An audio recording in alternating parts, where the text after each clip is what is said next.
HBCU program to 2 SWAC championships and 30 or more wins in 14 seasons. No debates, no speculation, just the info you need. That's your KBLA Sports Minute. I'm Ray Richardson on KBLA Talk 1580.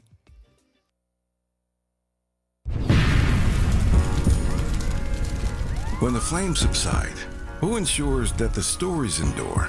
At KBLA Talk 1580, we're committed to preserving the voices that shape our community. We know people have short memories, and as long as this Black Talk radio station is on the air, we will not let Altadena be forgotten. We are honored to announce that the Altadena Historical Society will officially archive our recent town hall alongside every episode of Conversation Live Altadena Rising with James Farr. This is the show of record, the definitive source for tracking Altadena's roots, resilience, recovery, and reunion. These stories will now live on for students, scholars, researchers, and journalists seeking truth and legacy in the months and years to come. Because history isn't just made, it's honored, it's recorded, and it's passed forward. We're KBLA Talk 1580, and we've got your black.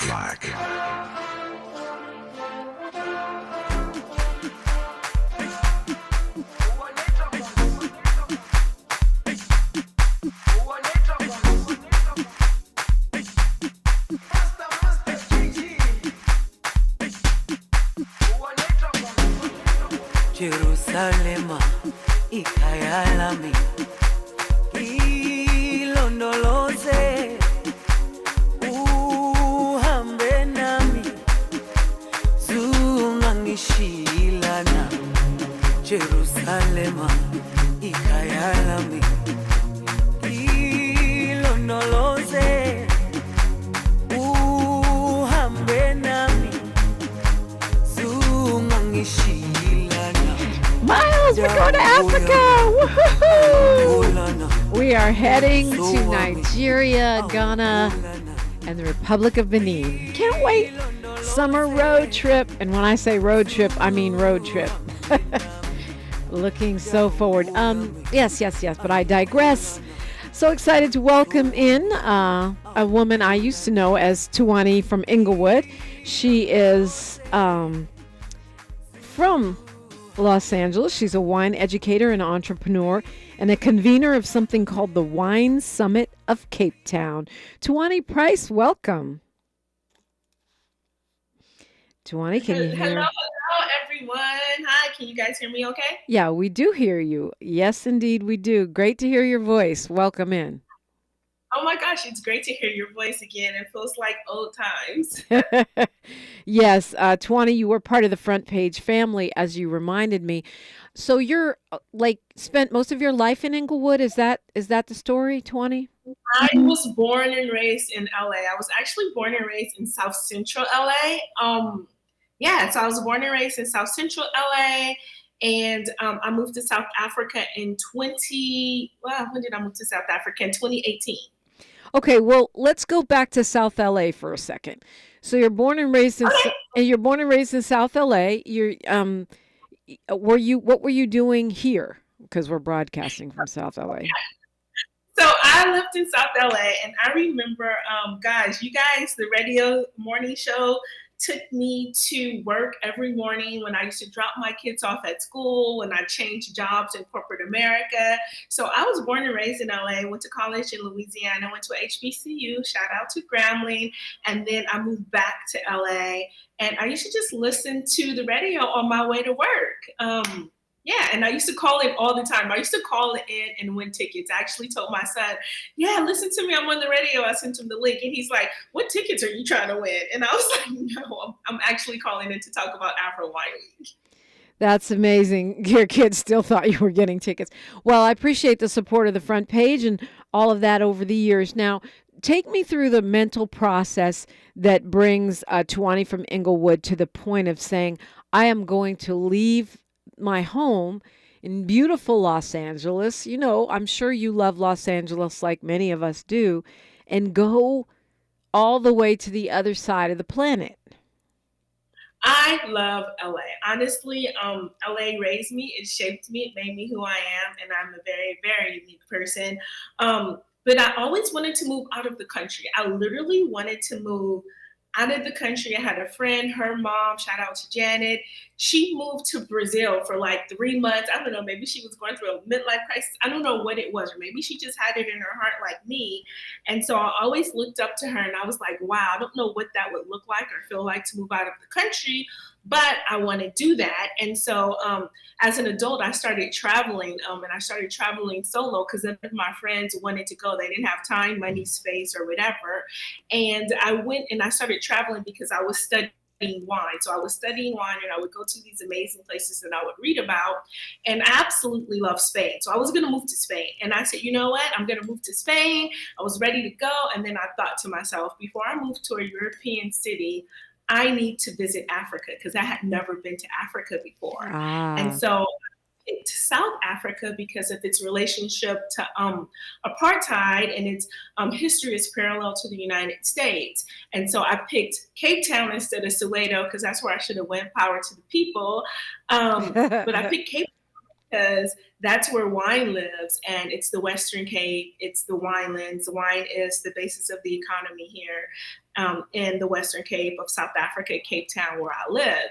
And so I came to Cape Town for the first time in 2016, and I was blown away. First of all, I mean, I know it's cliche, I know it's corny, but as soon as I got off the plane, it was in July 2016, and it was winter time, but I felt this warmth that came over me that just said, like, you're home, welcome home.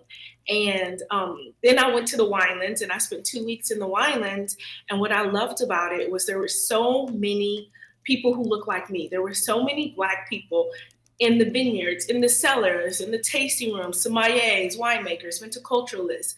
I was shocked. I was like, I found my tribe because I had started my wine business in LA, but hashtag Napa So White, there was no people who looks like me. I'd go to these wine events and there'd be like 3 of us, right? And for me, that's not something to brag about. It's not something that's fun.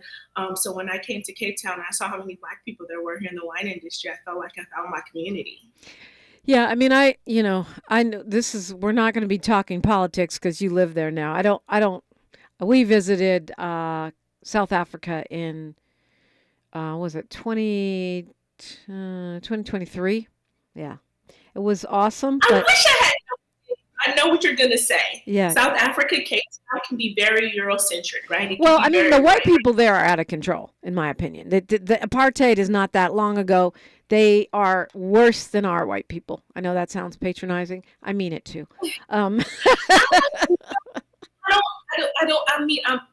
Everybody has a different experience. From my experience, what I try to focus on is building wealth and community for Black people in the city, right? And so, like, one of the first things that I noticed when I came was the hotel, you say, hey, listen, I want to go out dancing. And they would send you to very white spots, right?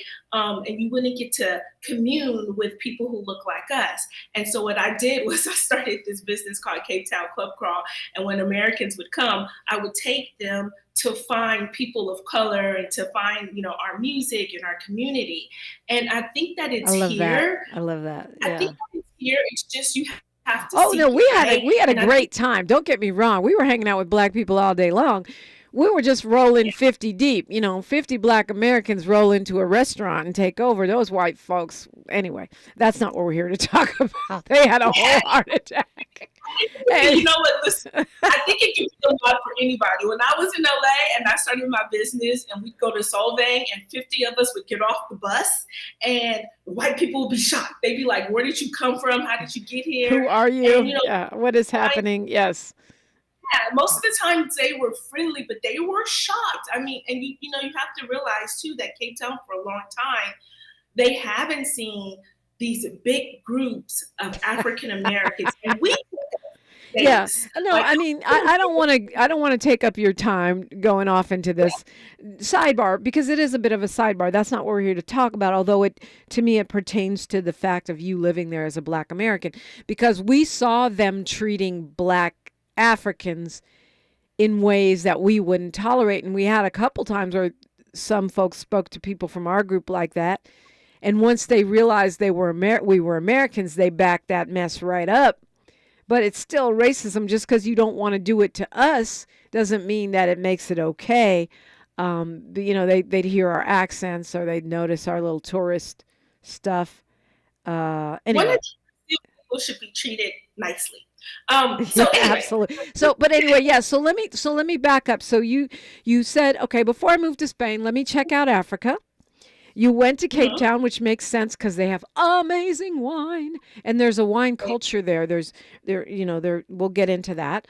And what did you think when you first went? I mean, was it love at first sight? Was there an adjustment? Like what was your reaction? God. It was a love at first sight. Like, honestly, it was love at first sight. I immediately started building community. Like, even before I came here, I did research, and I literally on Google, my search was Black people in the wine industry in South Africa. And so from there, I started to find out about people like Nziki Bayela, who owns Eslina Wines, Tinashe Yamaduko, who owns Kumosha Wines. And I found out about this organization called PYDA, Pinotage Youth Development Academy. Well, yeah, and I reached out to everyone, and I was like, can I be your best friend? I'm coming to South Africa. And and they pretty much opened up the doors. I mean, not only the people of color, but even white people. I sent an email saying, hey, listen, I like to work harvest. Can I volunteer and work harvest at your wine estates? And I got a couple offers. I ended up at this one beautiful wine estate called Tuanni, and I worked harvest there. So it was a great experience for me. And that's just what I like to show people. I like to show people like this very, there's a couple sides. Of course, South Africa has its problems, just like America. But there is this really open and positive side where people are forgiving and people are working together to build, to transform the country. And Cape Town, I mean, look, if nothing else, it's just stunningly beautiful. I mean, it's just a beautiful city. Think San Francisco, think Dakar. It's right on the ocean. It's just, the houses are beautiful. Mountains are everywhere. I wish I could show my view from my apartment right now. It's just like ocean view, beautiful mountains, city view. I'm a city girl, so I love having my city view as well. Yeah, we're going to keep this conversation going with Tuanni Price. I want to hear all about your business there. I want to hear about your transition. What does it take as a Black person from South Central or an American from anywhere to relocate? Because as I'm sure you're aware, probably everyone's trying to come stay with you now. A lot of people are looking to move at this moment. So what does it really take? I want to learn about Cape Town Wine Week. We do have a lot to talk about. Tuanni Price is my guest. I'm Dominique DiPrima, and this is KBLA Talk 1580. Say the quiet part out loud. KBLA Talk 1580. Olay Indulgent Moisture Body Wash. It's me, Olay Indulgent Moisture Body Wash. I see those dry elbows, baby. But don't worry, get moisturized right in the shower. So hydrated you can skip the lotion after. Don't wanna see it dry no more. Skin so moisturized with body wash. Look at you now, no more dry skin. Your skin gets the moisture it craves with Olay Indulgent Moisture Body Wash. Well, these polymers aren't as flexible as batch K3. Researcher Laurie is stretched thin. Did you get the vulcanization analytics from V66? Wait, are these rubber scores from last week? She needs to hire new lab technicians so she can bounce back into her old self. I need Indeed. Indeed you do. Our matching platform lets you spend less time searching and more time connecting with candidates. Redeem your $75 credit at Indeed.com/credit. Terms and conditions apply. If you missed our KBLA Talk 1580 Town Hall, the Altadena Eden Fire, 100 Days and Counting, you missed an evening of reverence, reflection, and reality. You gotta live in the reality because this is it. Every day, you wake up, is this my life? Don't stay in denial because yes it is. Don't stay in bargaining where you're praying for a miracle and if it wouldn't have happened, then this is what I would have done. It did. Our panel participants kept it real.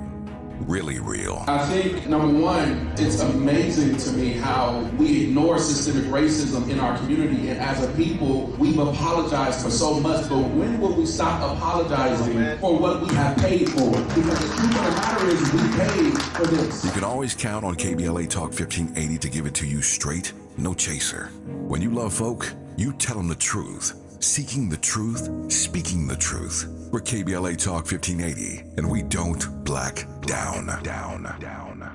Thanks for waking up with Dominique DiPrima on KBLA Talk 1580. A heartfelt thank you. You guys have no idea. I really do appreciate you. I love my job. I love being on this mic, and I am so honored to talk with you every single day on KBLA from 6 a.m. to 9 a.m. Tell a friend.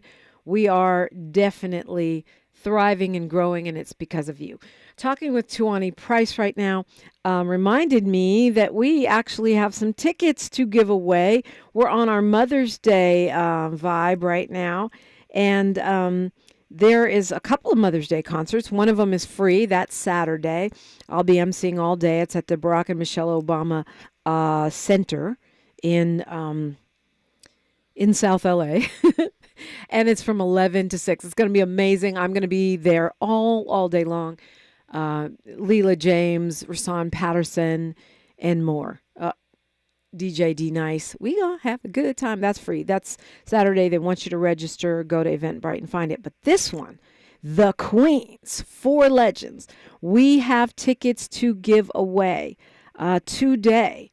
And this is Chaka Khan, Patti LaBelle, Gladys Knight, and Stephanie Mills. We're talking 4 queens for real, for real. Stephanie Mills, what? Gladys Knight, are you kidding me? Patti LaBelle, what? Chaka Khan, they're going to be singing. Anyway, that is going on the actual Mother's Day, which is the 11th at the Kia Forum. And I have a pair of tickets right now for caller 5. Miles says caller 5. 800-920-1580, 800-920-1580. Man, too bad I can't call. I would call myself and give myself tickets to Chaka Khan, Patti LaBelle, Gladys Knight, and Stephanie Mills. Call us right now if you want to win a pair. We got a pair for you in honor, in the spirit of Mother's Day.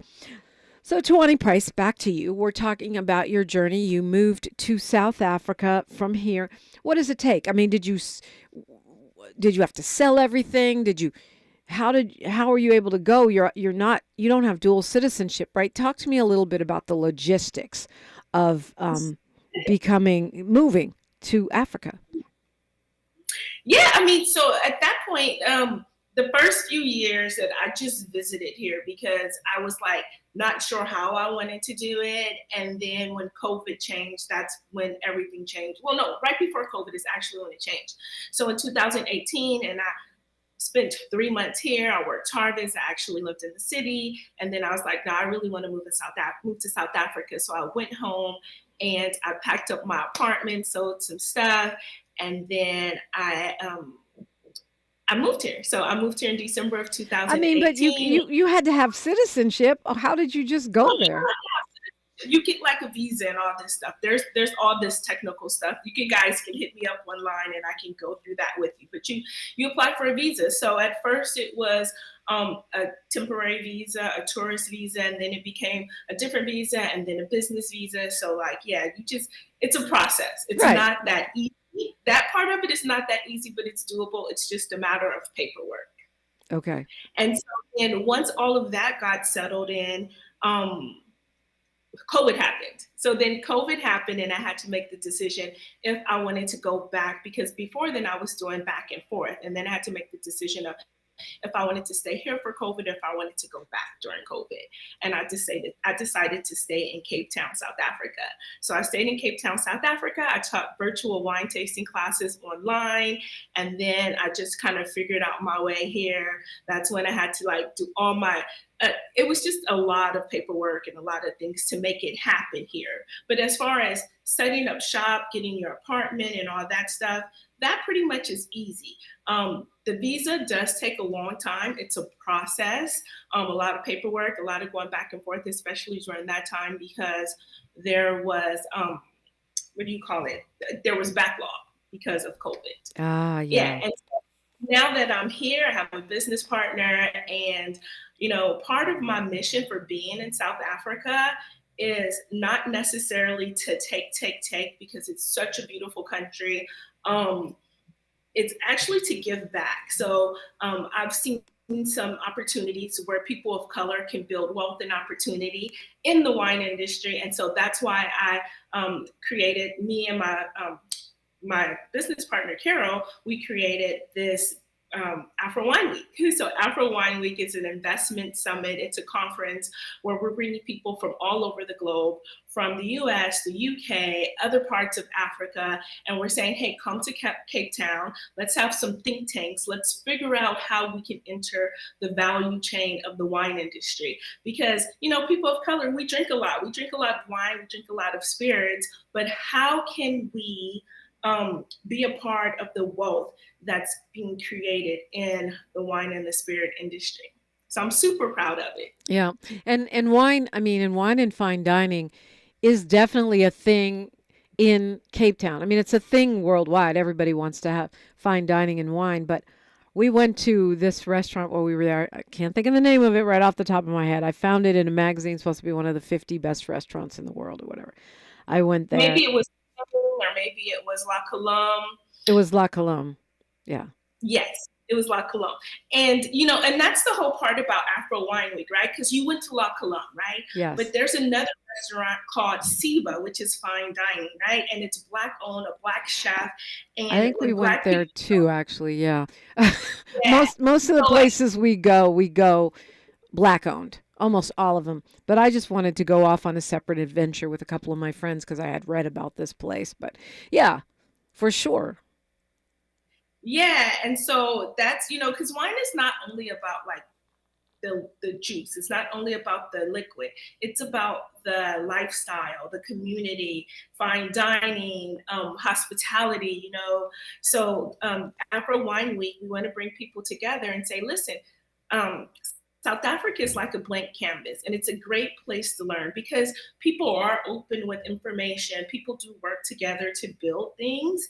It's just that Black people, because of apartheid, they're 30 years behind, right? And so we have wealth and capital in the United States. They have talent and they have industry here, and they've been doing it for so long that, you know, if we bring those two together, we can create something that's sustainable, and it's generational wealth for the Afro community globally. Some people find that doing business in Africa is frustrating because they have a different way of doing things, because we don't know the lay of the land, maybe something we would never do in the United States. I've seen that with people. You know, I take a group every year to Africa, and I've seen people do stuff. People from South Central who would never do that in the U.S. do things, and then they wonder why they got a bad outcome in terms of business, or, you know, the way we deal with money, the way we deal with business. So how is that for you?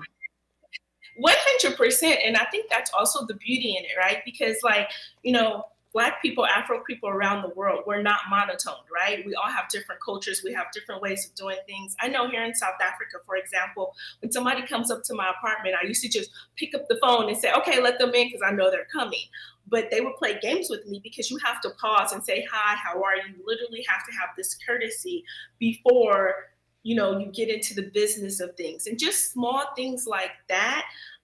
We can't be too stuck in our ways. I always say to people, you know, you can't go to another country and bring your Americanisms, you know, because America is a beautiful place, a wonderful place with smart, talented people. But just because we do it one way doesn't make it the right way all the time. So merging those two cultures together to create wealth, and, you know, it's just, for me, it's a beautiful thing. That's a perfect example. Like, you can't go to somebody's house without breaking bread.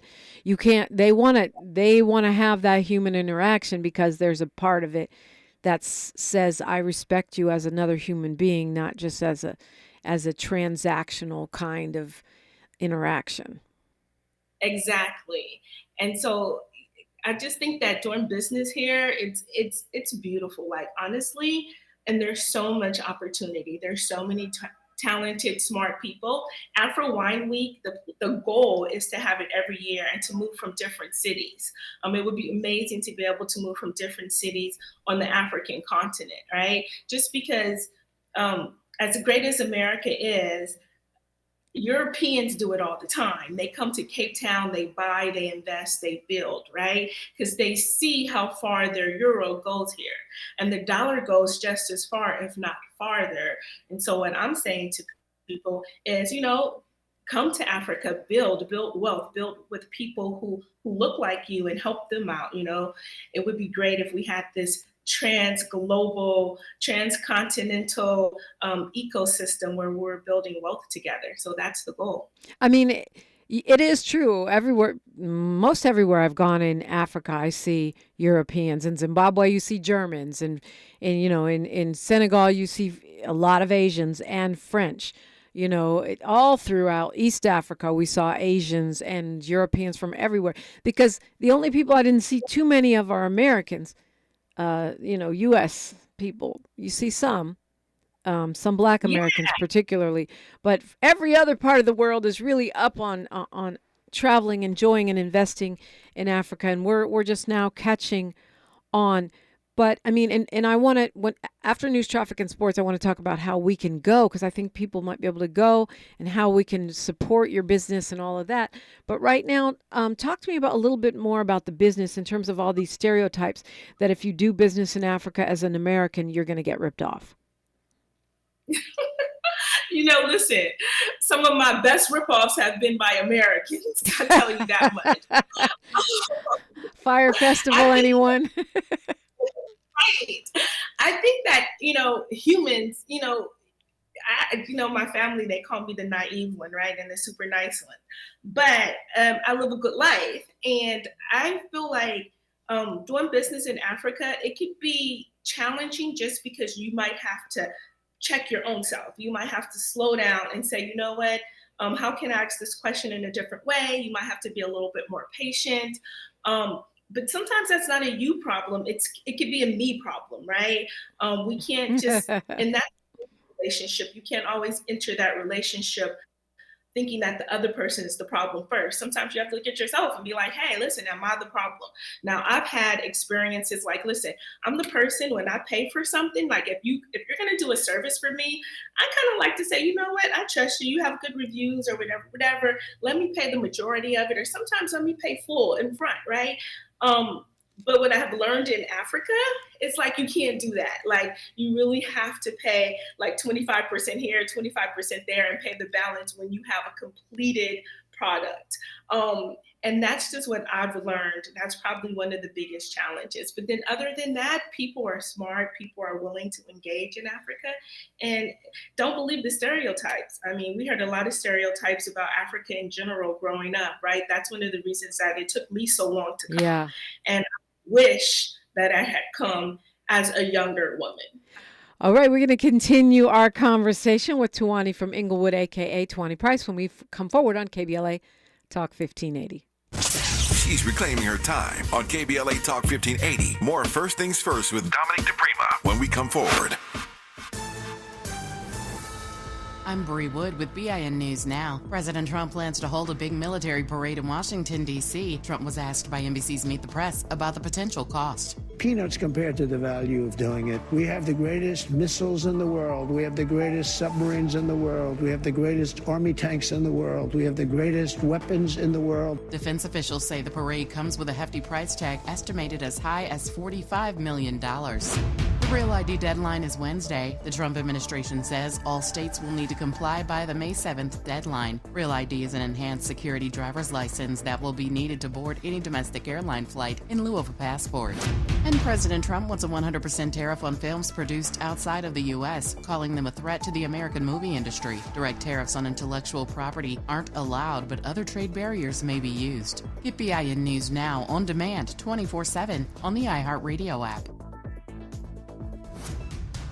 Joe Buck and John Smoltz welcoming you back to the City Center Convenience Mart. Uh-oh. She's looking at the cigarettes, but she just grabs the gum off the counter. Stand Up to Cancer and Rally want you to reduce your risk for cancer. Go to takeahealthystand.org. Is this the time? This is the KBLA Sports Minute with Ray Richardson. I'm a bad man.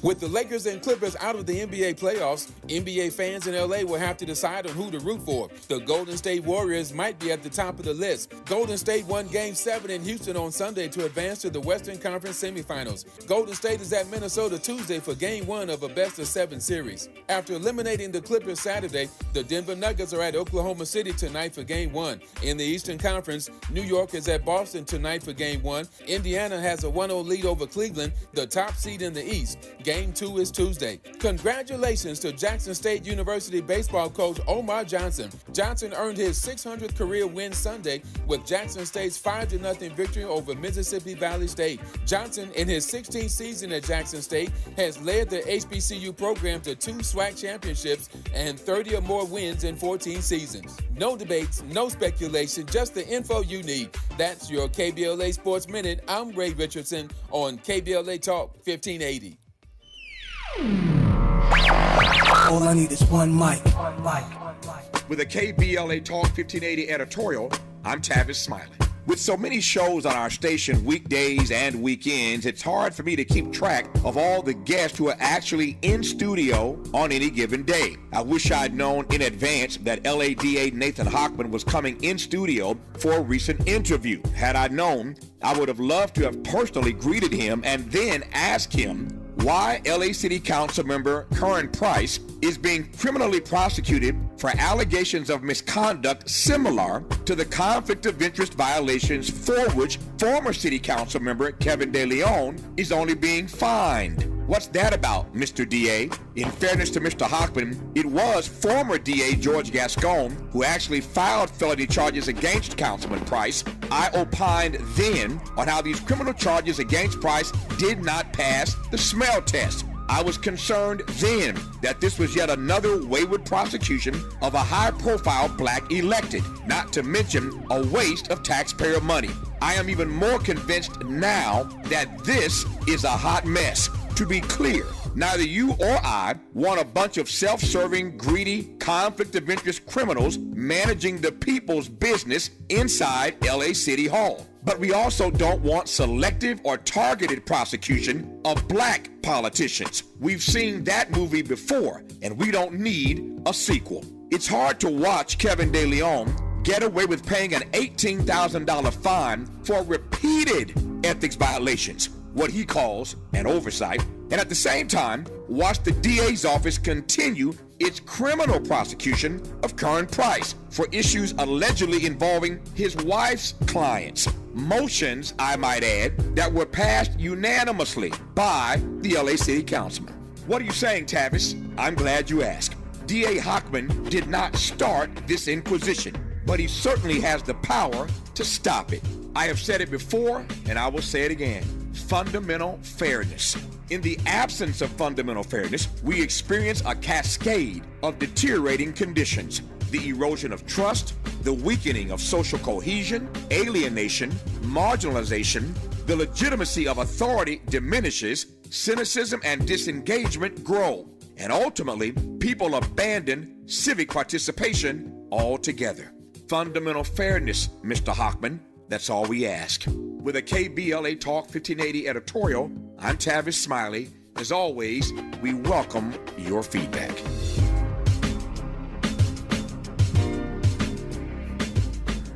I feel so alone. I'm embarrassed to talk about it. How can I help my kid if I can't help myself? I can't remember when I wasn't stressed. I don't like inside. When you feel overwhelmed by your thoughts and emotions, it's okay to get help. You are not alone. CalHope is here for you with free, safe, and confidential mental health resources for youth, young adults, families, and you. Find support now at calhope.org. We knew you'd stick around. This is LA's home for progressive talk radio. Welcome back to KBLA Talk 1580. Welcome back indeed. Tuanni Price is my guest, and she is a wine educator. We could do a whole show. In fact, we may need to do that at some point. She's an entrepreneur and convener of the Wine Summit of Capetown. A whole show on wine because I did one like that and I learned so much. Not a wine expert at all, but so fun to learn. So talk to me about the Wine Summit. Can anybody go? Yeah, so anybody can come. It's called Afro Wine Week. And basically, it's a 7-day conference. The first 2 days are cultural experiences. We do a Mother City tour with the trip to Robben Island, Table Mountain, a drive through boat camp. And then the next day, we do my very famous Sicily tour, which features Black people in the wine industry, the Black-owned wine farm, Black winemakers, a chef at a restaurant, the head chef at a restaurant. And then we go into 2 days of summits and think tanks. And this is where we do the work. We'll have some example business models, some ideas for business plans to build wealth and opportunity in the wine industry. And you get to learn the landscape of the wine industry in general. We'll have guest speakers from the USA. Shout out to Theophilus from Theodora Lee from Theophilus Vineyards. We'll have local speakers. Our other speaker is Paul Segutka. Keynote speaker is Paul Segutka from Klein-Hudenras, which is the only Black-owned wine farm in Franschhoek. And then we'll have a host of other speakers. And the whole point of that is to get to know the wine industry, where you can invest. And then the last 3 days, we integrate into Cape Wine, which is the largest trade show in the Southern Hemisphere. So people will have all this knowledge. They'll get to know who they want to talk to before they get here. They can set up a one-on-one consultation with me, tell me what their goals are. And then by the time they get here, I could set up meetings for them with key players in the industry so they can have really impactful investment talks. And then they can talk to Black talent in the wine industry, whether it's hospitality, winemaking, agriculture, and they can partner with them to invest and to build business. So every aspect of the business, from the actual people that are growing the grapes to the people that are manufacturing the wine to folks who are on the kind of retail end of it, like everybody in the wine business. Tourism, from grape to glass, hospitality tourism, where you eat, drink, and sleep, all of it. And if you bring your partner, your spouse, your girlfriend, your best friend, we have a package for them too. And let's say they're not interested in attending the summit or the conference. We have a whole package for them. We're working with the Real South Africa as our travel partner. And so they have a travel package where people can book a 7-day excursions. We're going to have after parties and happy hours. We have a welcome dinner, and we partner with Fine Wine Series for that to help us curate those experiences. So I'm super excited. Our restaurant crawl will feature Black-owned restaurants in the city center. So you'll get to go and do like mini tastings at each restaurant and end with a nice DJ party. So this is meant to get people to invest. It's meant to get people connected. You say community building, and it's true that the wine industry is a global one. But let me tell you something. Cape Town is fun. I mean, that would definitely be, even if you weren't interested in investing, that would just be fun. I would love, we really didn't have time when we were there to get a chance to go to some of those Black, vintners, the actual wineries and such. But I know that they exist, and they're famous all over Africa. And that's why, I think that's why this is so important too, because like Cape Town is fun, and hospitality is such a big part, when you think about it, of the spirits industry, the wine and the spirits industry, right? And when you come to Cape Town, I always say it's kind of a disservice if somebody comes to Cape Town and they don't go to the 100% Black-owned wine farm, right? Because that wine farm will only be successful when people like us and other people go there and spend money, and then we can have more. We can have more. And so I wish I had known you were coming, because I would have loved to show you Cape Town from my perspective. Well, let me tell you something. Even when we were trying to go to some of those Black wineries, they were not ready to accommodate 50 people, which is how we roll. We roll kind of deep. But you know what? I make the magic happen. Well, next time we go, we will definitely reach out to you. But look, the AfroWineWeek.com, is that where you want us to go? Because this is in September, so you still have time to get it together and go to this thing. Yeah, you still have time to get it together. You still have time to come. Go to our website. If you have any questions, you can join our community. I'm going to have some Zoom calls every month until then, a couple of them a week, where you can just hop on. You can learn more about like how Afro Wine Week is going to work.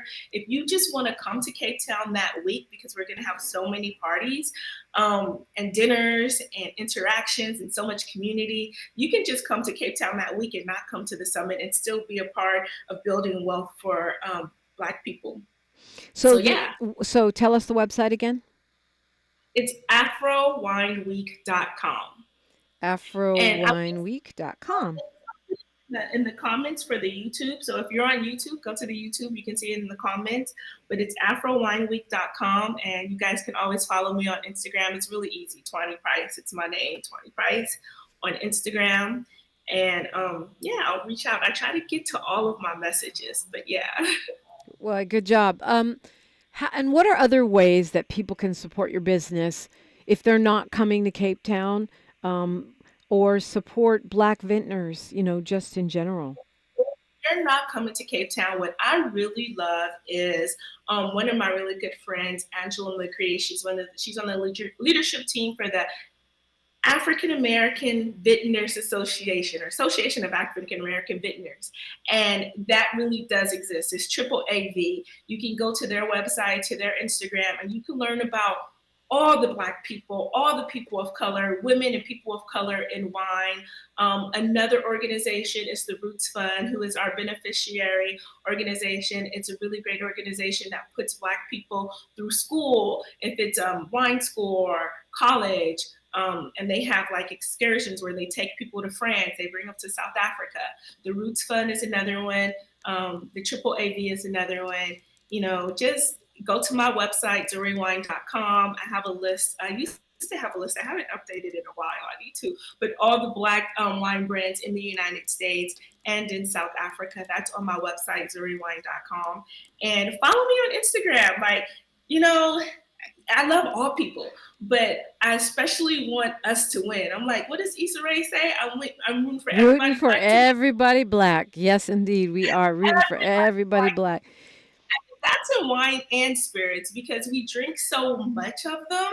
Like, we need to make sure that we're making money from this common, I call it a commodity because everybody almost has it in their house, right? Yeah. So we need to make sure that we're getting in on that money stream. Well, this is one of the reasons why I love the 1010 Wine Bar here in your city, Inglewood, because they have the largest selection of Black-owned wines in the entire state of California, and they have great food, so you could just go in there. They did a wine lesson with me. They're trying to teach me the very basics, because I'm not much of a drinker, but I do love me some red wine. And just trying shout to... Say again, shout out?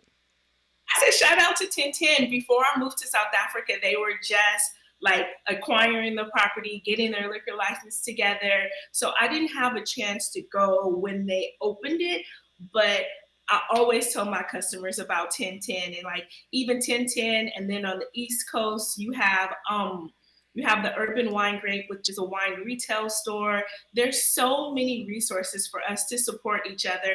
In LA, you also have, what's the one in West Adams? Somebody in the chat, they could put that one. I know, is it Atlas?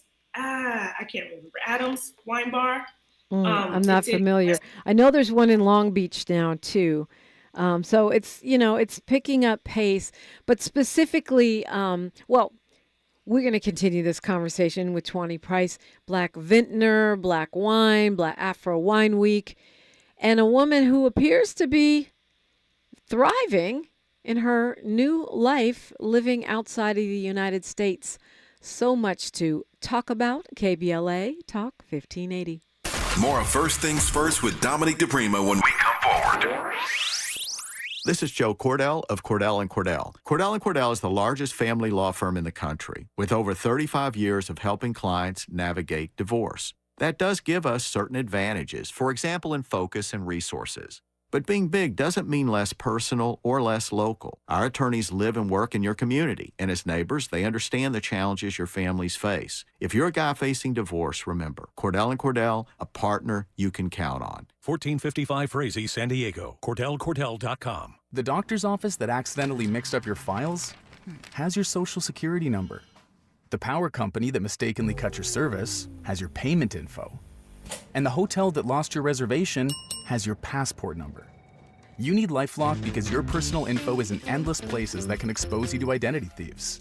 LifeLock monitors hundreds of millions of data points every second. If your identity is stolen, we'll fix it, guaranteed or your money back. Save up to 40% with promo code NEWS at LifeLock.com. Terms apply. Attorney advertising. Prior results do not guarantee future outcomes. Founded in Los Angeles in 1986, litigation powerhouse Quinn Emanuel has deep roots in the Los Angeles community. Since 2007, we have litigated some of the largest fires on the West Coast. We are proud to be the only AmLaw 100 firm in the country to represent wildfire victims, giving affected individuals, families, and businesses the same focus and individualized attention we devote to our Fortune 500 clients. BTI Consulting has repeatedly recognized Quinn Emanuel as among the 4 law firms in-house counsel least liked to oppose in any litigation, and we are often deemed the most feared. And after securing over $80 billion for our clients in various matters firm-wide, we understand why. If you have been affected by the recent wildfires in Altadena and the Palisades and would like to discuss your situation further, please contact wildfire support at QuinnEmanuel.com or call us at 213-443-3050. Quinn Emanuel is proud to sponsor Conversation Live Altadena Rising with James Farr on KBLA Talk 1580. Attorney advertising. Prior results do not guarantee future outcomes.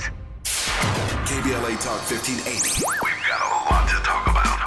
KBLA Talk 1580 reminds you that we keep us safe. The Live Your Life organization mentors young women, helping them break negative mindsets and see beyond their surroundings. Through career exposure and hands-on training, they're encouraged to think big, stay focused, and make positive choices. Founded by Nikisha Mama Boo Smith, who transformed her life to become a community leader. Live Your Life is changing lives, but they need your help. They're raising funds to keep their new building open and expand their programs. Your donations will support food, clothes, hygiene products, and holiday giveaways. Visit liveyourlife32.com. That's LIVEYOLIFE32.com to help today. This is a community call to action from KBLA Talk 1580. The conversation continues right now with Dominique DiPrima on First Things First. Find her on Instagram, Tuanni Price, which is Tuanni and then Price. You also have something aside from Afro Wine Week, which is in September if y'all want to roll out. But if you're going to be in Cape Town any other time, they can connect with you around Zuri wine tasting, right? And have a curated experience anytime. Is that right? That is 100% correct. So I have a product called Meet Me in Cape Town, which is if you want to travel like a local. I know a lot of people in Cape Town, sometimes they call me the mayor of Cape Town. You come to Cape Town, you hang out with me for a week. I plan your itinerary. When I move, you move for the most part after 5. So we go to dinner together. We go to happy hour together. It's a really fun product. So they can, same thing, well, ZuriWine.com, which sounds like Mzuri. I'm pretty sure you did that on purpose. Mzuri. I did. There's a really funny story. Next time I'm on, I'll tell you how I came up with the name for my business. Oh, well, okay. We might have time if it's not a long story, but... It's not a long story. It's okay. So I had a crush on a guy in college. I used to come home and go to summer school at USC, and there was a football player named Zuri. And that name stuck with me because he was so gorgeous. And then I looked up what it meant and found out that it meant beautiful in Swahili. And so when I was going to start my business, I had 3 choices: Wine 101, Wine Made Simple, or Zuri Wine Tasting. And I picked Zuri Wine Tasting because it was culturally relevant and I wanted to stay true to my roots. And it just worked out because now here I am in Africa with the Swahili name. And you didn't get the boy, but you got the business, which is I didn't but I got the business. It's more profitable in the long run. Yes. No shade, no hate. No shade, no hate. Yeah. So you can go to ZuriWine.com, which is ZURI wine.com, or go to AfroWineWeek.com if you're thinking of going for that September summit. Are there things you miss? Like, do you miss, I don't know, Pollo Loco or Doolin's on Crenshaw? Like, shout out to Doolin's, those biscuits. Oh my gosh, I forgot about that. But you know what I miss most? What? I miss California, LA Mexican food. Like, there's no other Mexican food like Mexican food. Right, because it's not even really Mexican food. It's California Mexican, Cal-Mex, right? Yeah, it's like a mixture of two cultures. It's Yeah. like the Black people that grew up in LA and the Mexicans that grew up in LA, and you just took the best of both worlds and you made Mexican food. I love it. It's Mexican soul food. I love it. But it sounds like you're not missing like the things people think they would miss, like a CVS on every corner, or your Netflix, or your, you know what I mean, the conveniences in a sense, DoorDash. We have all of that in Cape Town, and it's cheaper. It's less expensive, and no disrespect for the locals, but it's less expensive in Cape Town, and we have it all. We have great wine, we have conveniences like drugstores everywhere, and anything that you need. Healthcare is cheaper here. So I don't miss the thing that I miss most is family and friends. Yeah. And I have enough of them visit. So I bet. I'm even getting, I'm starting to put like a 72-hour minimum stay on my apartment now, only if you're related to me by blood, like close relations. Right. Everybody wants to visit you now, I imagine. Everybody's talking about leaving the United States. Are you a little smug right now that you got out when you did? Yes and no. I love America. Our ancestors built that country brick by brick, so that will always be home to me. But I love my second home too. So I'm happy to be here. I wish more Americans would take the leap and realize that everything that you have in America, you can even have more of it here. So I'm not smug, but I'm kind of inspired now by what's happening, because if you don't realize right now that you need to build an economy, life outside of the United States, just in case, or just have a dual life, like Europeans do it all the time. We could do a dual life. You can live partly in Cape Town, partly in the United States. You should see that now. The writing is on the wall. Yeah, I think it seems intimidating, expensive, it's scary, to your point right before news, traffic, and sports. And people feel like, it's scary, but that's why I encourage you to go visit. I always encourage people. We do tours every year. Every summer I'm taking, this is going to be year 9, I think, year 8 or 9 that I've taken a group. And we had to pause for a couple of years for COVID, to Africa. And we always have a great time. And every time, folks' eyes are open. They want to go again and again, because we have so many misconceptions. And it's interesting. I hear Black people talking about moving to Europe, as you were considering. But if you look at the scourge of fascism and racism, the delusion of white supremacy, it's spreading in Europe just at the moment, having a moment, just as it is in the United States. So, in my opinion, Africa may be a better option. Africa is definitely a better option. I mean, it's a better option, and there's so much wealth here. There's so much opportunity here. If you can make it in the United States, you can make it anywhere. Do you think, I think a lot of Americans think you can just go there and get a job, though, and it's not like that. I feel like you have to bring your own value, your own plan. You have to be an employer or not an employee, or at least be a retiree with your own money. You're not going to go there and compete with Africans for just a regular everyday job. Well, I say don't come here as a taker.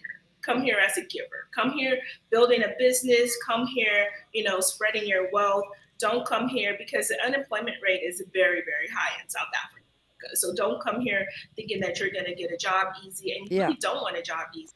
And I do say that moving out of the country, if you can't make it where you are right now, don't come to Africa. Stay where you are and try to figure out some skills. And I just say that as honestly as I can, right? But if you have some marketable skills, come as an entrepreneur.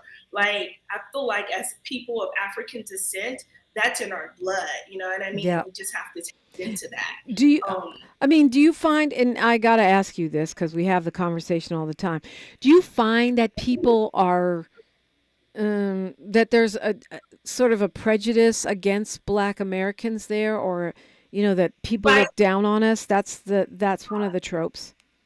No. I think that is is the number one misconception, right? I feel like from my experience interacting with indigenous Black African people on this continent, that they respect African Americans, they look up to us. Honestly, I think that they, they think we're bigger than what we are. They think that we consume more of America than we do, right? Because our culture transcends so many communities. And I have gotten only respect, only admiration from people in Africa. And I want to say Black and white, but we're talking about our Black people. But I've only gotten respect from them because African Americans have been through a lot. We're survivors. We came over during the first genocide, worldwide genocide. And so if you're an African American, I heard Fawn Weaver talk about this. If you're an African American, that means that you are a descendant of a survivor, right? And look what we've done in America. Look at the progress that we made. Look at the wealth that we've accumulated in America. And other Black countries, they see that. Other Black countries on the African continent, they see that work, they see that progress, and they honestly appreciate it. That's the only sentiment that I've gotten from Africans on this continent. All right, we've got a minute left here, Tuanni Price. What do you want to leave folks with? Anything, whether it's how to support your business or what you want folks to know. I want folks to know that just get rid of all the myths, get rid of all the fear, come to Africa. Even if you're not coming here to build a business, if you're just coming here to lay on the beach, get a massage, just come check out. If it's South Africa, Ghana, Lagos, take that trip to Africa. You will not regret it, I promise. Yeah, I think that's real. I really, really do. Well, I know it's real because I've been going every year that I can. And every time we go, people are just shocked, especially Black folks. Oh my gosh, it's nothing like what we thought. It's nothing like what we've been told. And I want to keep coming back. And that's what they do. They keep coming back. Afro Wine Week is September 5th through the 13th. And you can find out more at afrowineweek.com and go visit Tuanni, not at her apartment, but at her business. You can also go to Zuri Wines, ZURIwine.com. Thank you so much, Tuanni Price. It's a pleasure talking with you. Thank you. It was so great to talk to you. This is making me miss home so much.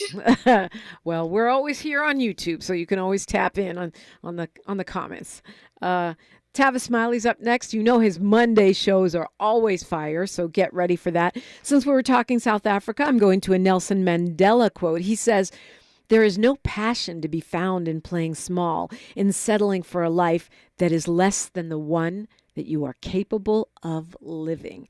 How's that for some inspiration? Tap in with me on socials. I'm in my socials era right now. You can find me at DiPrima Radio, DIPRIMA, and then radio. You can find this radio station at KBLA 1580 everywhere. KBLA, like Black without the C and the K.